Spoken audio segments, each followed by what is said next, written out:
Ahmedabad railway police દ્વારા વર્ષ 2025માં રેલવેમાં આવતા પેસેન્જરોને મદદ કરવા માટે, રેલવેમાં થતા ગુનાને ડિટેક્ટ કરવા માટે તેમજ કમ્યુનિટી પોલીસિંગના અલગ અલગ ઇનિશિયેટિવ દ્વારા ખૂબ સારી અને સઘન કામગીરી કરેલ છે.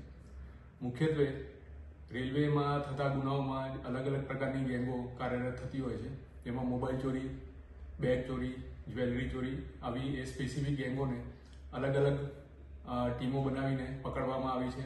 જેમાં સાબરમતીમાં 6 લોકોની ગેંગ પકડીને 24 જેટલા ગુના ડિટેક્ટ કરવામાં આવ્યા છે. ગાંધીધામમાં પણ 6 લોકોની ગેંગ પકડીને 16 જેટલા મોબાઈલ ચોરીના ગુના, મહેસાણામાં 2 લોકોની ગેંગ દ્વારા 8 ગુના આચરવામાં આવેલા, તે તમામ ગુના ડિટેક્ટ કરેલ છે. આંતરરાજ્ય ગેંગોમાં પકડવા માટે પણ રેલવે પોલીસ દ્વારા ખૂબ સારી કામગીરી થઈ છે. હરિયાણાની સાસી ગેંગના 5 સદસ્યોને ચાલુ ટ્રેનમાં પકડી પાડી કુલ 5 ગુના ડિટેક્ટ કરવામાં અમદાવાદ રેલવે પોલીસને સફળતા મળી છે.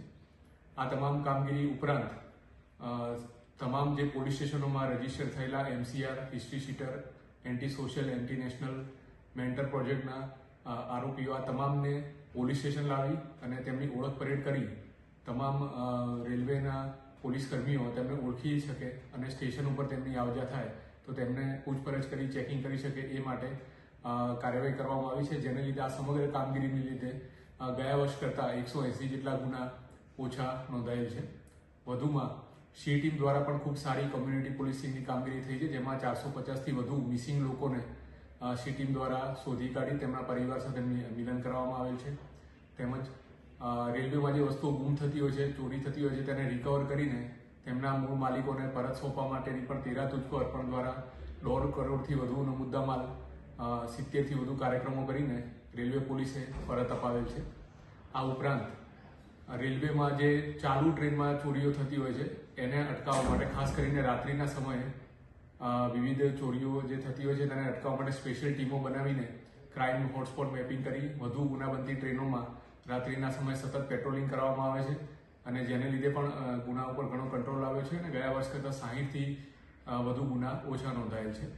આ સાથે જ રેલવે ઓથોરિટીઝ અને RPF સાથે સંકલન કરીને મુખ્યત્વે દિવાળીથી છઠ પૂજાના મુખ્ય બંદોબસ્તમાં પણ ખૂબ સારી કામગીરી રેલવે પોલીસે કરેલી છે. આ વર્ષે 16 લાખથી વધુ પેસેન્જરો અમદાવાદ રેલવેના વિસ્તારમાં આવેલા હતા. એ તમામને સારી રીતે તેમની જે તે ટ્રેનોમાં બેસાડવામાં આવ્યા. કોઈ પણ પ્રકારનો અનિચ્છનીય બનાવ ન બને તે માટે સતત રેલવે પોલીસ દ્વારા બંદોબસ્ત રાખવામાં આવ્યો છે અને સમગ્ર બંદોબસ્ત ખૂબ સારી રીતે રેલવે પોલીસે કરેલ છે. વધુમાં રેલવે ઓથોરિટી સાથે સંકલન કરીને તમામ પોલીસ સ્ટેશનોમાં અત્યાર સુધીમાં 2000થી વધુ CCTV કેમેરા લગાડવામાં આવેલ છે અને આવનારા સમયમાં પણ 1700થી વધુ કેમેરા લગાવીને સમગ્ર રેલવે નેટવર્ક CCTV કેમેરાથી કવર થઈ શકે એ માટે અમદાવાદ રેલવે પોલીસ સતત કાર્યરત છે. એકંદરે સમગ્ર 2025ના વર્ષમાં અમદાવાદ રેલવે પોલીસ દ્વારા ખૂબ સારી અને સરાહનીય કામગીરી થયેલ છે. આવનારા સમયમાં પણ આ જ પ્રકારની કામગીરી કરીને રેલવેમાં આવતા પેસેન્જરોને કોઈપણ પ્રકારની હાલાકી ન થાય, કોઈપણ પ્રકારના ગુના બને તો તાત્કાલિક ડિટેક્ટ થઈ જાય, તેમજ નાની મોટી કોઈપણ હેલ્પની જરૂર હોય તો તે માટે અમદાવાદ રેલવે પોલીસ સતત તત્પર અને કાર્યરત છે. જય હિન્દ.